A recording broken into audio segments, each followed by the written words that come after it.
Salut, c'est Gunther et bienvenue pour un petit blog vidéo. Bon, on va attaquer directement. Donc, le numéro de juillet de Warhammer, le numéro 514, qui, comme vous l'aurez remarqué, est dédié à Monsieur Magnus le Rouge, qui est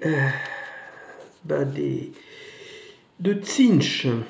Donc, au sud, Planète Warhammer, le monde de Warhammer, le coin du hobby, Warhammer 40 000, au sujet du grand conspirateur, prisme de perception, pacte maudit de Warp Tongue, donc ça c'est une kill team, une combat patrol, aspect de la guerre, Age of Sigmar, hospice et immondice, les flammes du changement, formation de base, héros de Tzeentch, les contes du grand narratif, la fleur déclinante, note des designers du Grand Catet, les épreuves d'Albarak, une dette d'âme, et Bunker. Bon, c'est un article.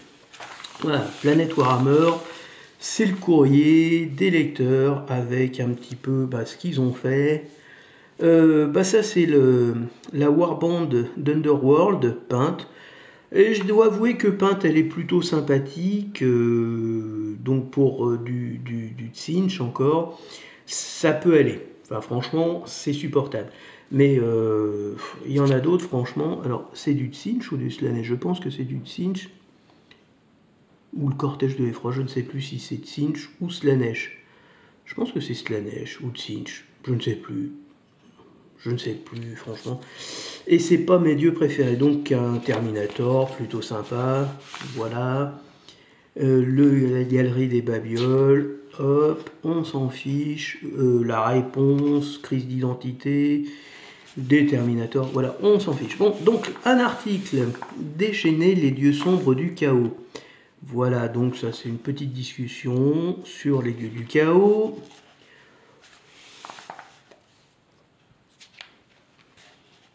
Le coin du hobby, armée en croisade, créer un héritage pour votre collection. Donc en gros, c'est quand vous faites une croisade, montrer un petit élément qui permettra de dire qu'ils ont progressé. Ensuite, le coin de la figure, c'est plutôt... Enfin, ils prennent quand même pas n'importe qui, hein, tout le monde n'est pas... Voilà.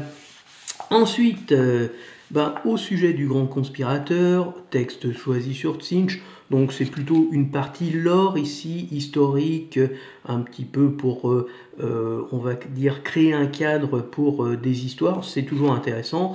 Toujours, dans le cadre d'un jeu de rôle, par exemple, ça donne des idées, ça donne du contexte. Ça donne des idées pour une aventure à voir. Voilà, donc... Alors Tzeentch n'est pas le dieu qui m'intéresse le plus, clairement, je ne l'aime pas, soyons clairs, mais par contre d'un point de vue narratif, d'un point de vue histoire, et surtout d'un point de vue suspense, c'est celui qui est un manipulateur, donc qui va manipuler les gens, les faire dévier de leur route petit à petit sans qu'ils s'en rendent compte. Donc ça c'est intéressant justement pour des coups de théâtre avec des renversements d'alliance, des gens qui trahissent au tout dernier moment, et notamment au moment critique, ça c'est intéressant. Korn ou Slaanesh, ils vont pas faire ça, c'est des gens beaucoup trop violents pour faire dans la... Quant au véroleux, à Norgul, il peut manipuler, c'est un manipulateur, donc vous pouvez avoir, on va dire, un soigneur qui en fait infecte la population, mais qui se cacherait justement, qui cacherait ses traits, une secte un petit peu cachée.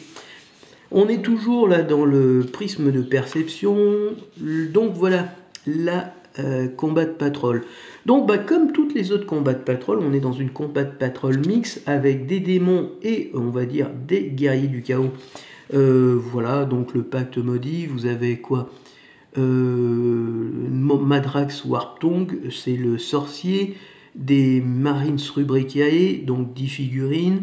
Ensuite, vous avez des incendiaires, ces braves gens. Et puis des hurleurs, 2 x 3 figurines. Celle-là, elle est plutôt sympathique parce qu'on n'a pas des trucs roses ou des trucs bleus là. Les disques, j'imagine que ça mise un petit peu sur la rapidité.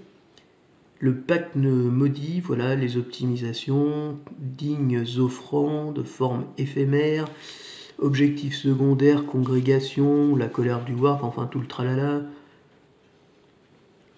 Bon, c'est une kill team enfin, ah merde, je vais y arriver, une combat de patrol qui est plutôt sympa, sur le papier, mais que je ne jouerai pas parce que, comme je vous dis, j'aime pas. Donc, aspect de la guerre, distorsion des réalités. Dés de distorsion de la réalité. Donc là encore, je pense que c'est une option qu'on va retrouver. Donc voilà, en fonction du D6, vous avez des choses qui vont un peu perturber votre phase de jeu ou la phase de jeu de l'adversaire. Et c'est toujours en accord avec l'adversaire. Mais intégrer un élément aléatoire qui peut perturber votre jeu, c'est toujours intéressant. Ensuite, on arrive sur donc, Warhammer Age of Sigmar. Et là, c'est plutôt Tzeentch versus Nurgle. Donc là encore, on a plutôt du fluff, de l'histoire, du background, tout ce que vous voulez. Les flammes du changement, armée de renom, culte du pyrotemple. Moi, j'imagine que ça peut être une spearhead, formation de base pour Warhammer Age of Sigmar, bénéfice du couvert, attaque et défense, voilà. En fait, tout ça, c'est des éclaircissements de règles qui sont souvent le bienvenu. Donc, héros de Tzeentch, désarmés de Tzeentch, et comme je vous l'ai dit, bah, c'est pas des mecs qui sont des manches, hein. Généralement, c'est des gars qui savent peindre. Il faut quand même créer l'envie. Et elle est très colorée, visiblement. Elle est plutôt pas mal. Elles sont plutôt pas mal. Magnus le Rouge. Alors des trucs qu'on voit pas du tout, les avions, là, les Drake, je sais plus comment ça s'appelle. Plutôt sympa.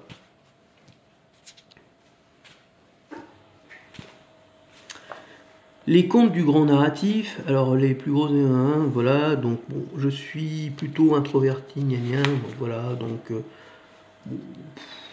ouais, il faudra que je le lise. Chronique d'Odyssée, des armées, des gens, ça devait être les réunions, les fleurs déclinantes, donc ça c'est une armée Eldar visiblement.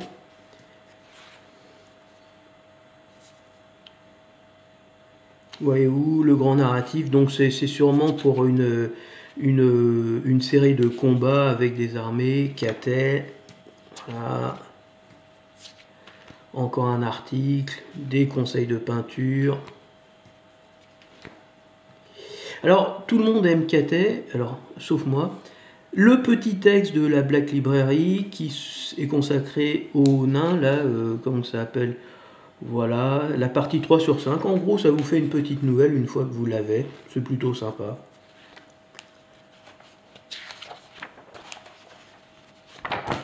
Allez, on passe tout ça. Et là, c'est quoi? Des cartes, j'imagine.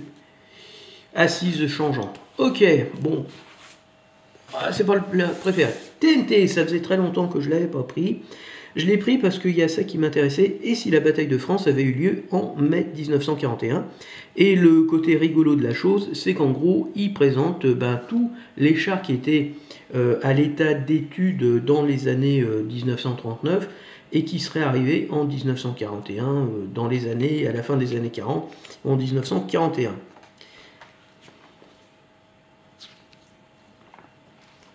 Donc, les brèves d'actualité, hop, là, les lance-roquettes foudre, voilà, en fait, bon, c'est une société française, mais qui disent, bon, ils ont fait un lance-roquette, sauf que le panier, c'est un panier de lance-roquettes qui est préexistant, ils ont juste fait un châssis, je trouve pas ça très intéressant. Voilà, ah, ça c'est plus rigolo, on pourra en parler. Les chars russes, le retour des canons d'assaut, comme ils craignent les drones, ils les ont véritablement encagés pour empêcher les drones de les attaquer, sauf que mais ils sont littéralement aveugles et sourds, parce qu'ils ne voient que devant, ils ne voient plus sur les côtés, ils ne voient plus à l'arrière, et en fait les drones, ils arrivent tranquillement par derrière, ils cherchent un trou, ils le trouvent et ils explosent les mecs, et là ils sont encore moins avertis. Le T64 au combat, ce qu'il faut savoir, le T64 c'est plus ancien que le T72, ce qui est normal, vous allez me dire. Mais c'était un char qui était assez compliqué à construire, mais qui était potentiellement plutôt avancé, hein. Il avait un blindage qui était lui aussi avancé, mais très très dur à mettre en place, puisque c'était un système avec des boules à l'intérieur. En fait, c'était vraiment extrêmement dur à faire. Et justement, le T, alors je sais plus si c'est T80 parce qu'ils sont compliqués, est venu pour, on va dire, changer cela. Donc les différents modèles de Panther à partir desquels ils ont essayé de faire des choses, bon, pas très passionnant puisque de toute façon c'est des trucs voilà, qui n'ont jamais abouti, mais c'est plutôt intéressant pour les photos. Ensuite, et si la bataille de France, une Tchécoslovaquie prête au combat, état des forces en présence, donc vous avez les chars tchèques, vous avez la Pologne mieux armée, donc avec les chars qu'ils auraient potentiellement pu avoir, et c'est assez rigolo. Donc ils ont des engins qui sont plutôt mastoc. Côté allemand, ils n'auraient pas eu les chars tchèques déjà, donc ils auraient eu que leur Panzer. Et comme ils n'auraient pas eu de combat, ils auraient eu les Panzer II, les Panzer III et les Panzer IV qui n'auraient pas connu d'adversité, ils n'auraient pas eu voilà. Alors pour les Français, bon il y a essentiellement le Somua, le S40, une version améliorée. Il y aurait eu le fameux AM40 Panhard, celui qui n'est arrivé qu'à la fin de la guerre, mais dont le prototype existait, mais qui n'a jamais pu être mis en production. Le R38, une version améliorée, c'est-à-dire avec un canon long.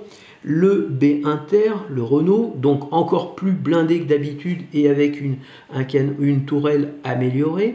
Le R40, même commentaire qu'ici, une version du R35 mais avec un canon de meilleure qualité qui aurait été beaucoup plus meurtrier face aux chars allemands.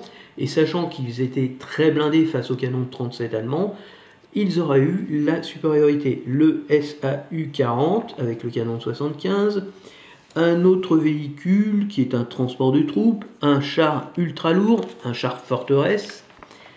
Voilà la Belgique, l'Angleterre, quelque part par là, Wehrmacht plus aguerri, un bilan théorique, j'avais l'Angleterre était quelque part. Comment changer un moteur de Tigre 2 ? Bon, ce qu'on sait, c'est que on dit beaucoup, les Allemands, ils avaient des très bons chars, ils avaient des très bons, sauf qu'ils avaient du matériel qui était extrêmement dur à changer. Et pour information, grosso modo, un moteur de char Sherman, ça se changeait en quelques heures sur le terrain. Un moteur de Panther, de Tigre, et a fortiori de Tigre 2, c'était impossible de le réparer en pleine campagne. Et deuxièmement, il fallait plutôt compter une journée, voire un peu plus, et dans un endroit avec des ouvriers spécialisés. Voilà.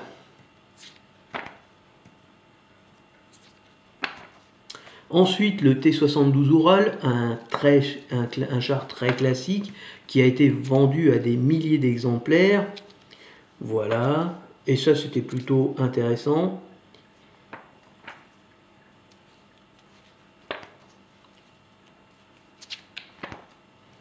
Et ensuite, les modèles... Alors, si vous voulez, ils ont un bouquin aussi là-dessus.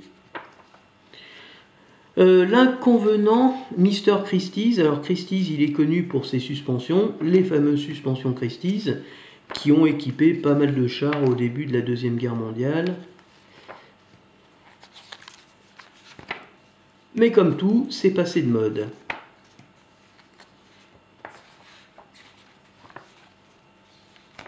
Donc un gros article, et puis là, voilà, les numéros. Donc un numéro plutôt sympathique, voilà. Donc ça, c'était aussi le numéro du mois de juillet, le numéro 109. Juillet, pardon. Donc août-septembre, ça sera au mois d'août-septembre. Voilà, ciao ciao.